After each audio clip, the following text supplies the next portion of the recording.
sinasabi dito na God will be gracious to us and bless us. It's one thing to have the grace and another thing for us to receive the blessing of God.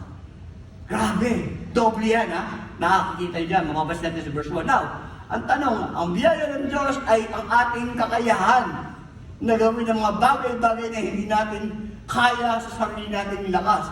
Do you realize na may mga limitasyon po tayo? Tama ba? May mga bagay tayong hindi natin magawa with our own strength. We don't have probably the ability, and yet because of the grace of God, and because of the coupled with the blessings of God, nagagawa natin yung mga bagay-bagay na minimithi natin at natatanggap natin yung pagpapala ng Diyos na hinahangad natin. Tandaan po natin ang binigyan po tayo ng Diyos para lamang, hindi para sa ating sariling kapakanan.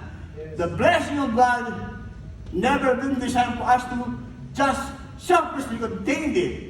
We are not a kind of people who are just after of the blessing of God.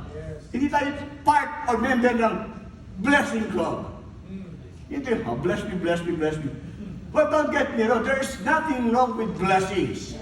I want to be blessed. Do you want to be blessed? Yes.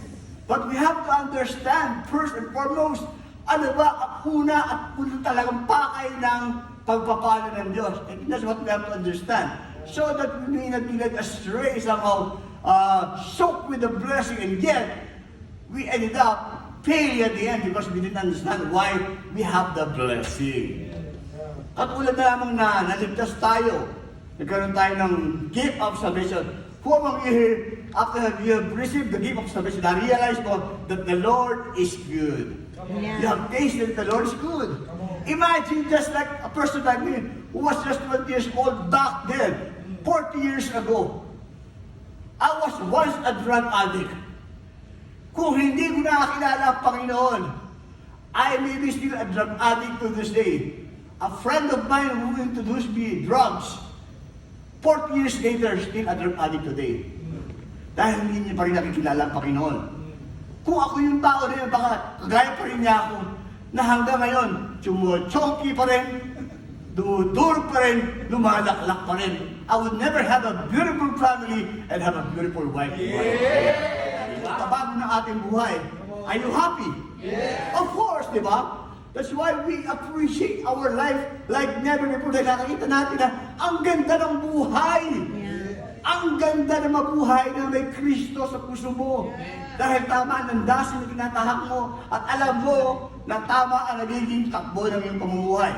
And of course, all of us can appreciate that. But lo and behold, what is the purpose of God's favor and blessings? Let us look at the bigger picture. Huwag po natin isipin na ito para lamang sabi natin na tayo blessed ni God.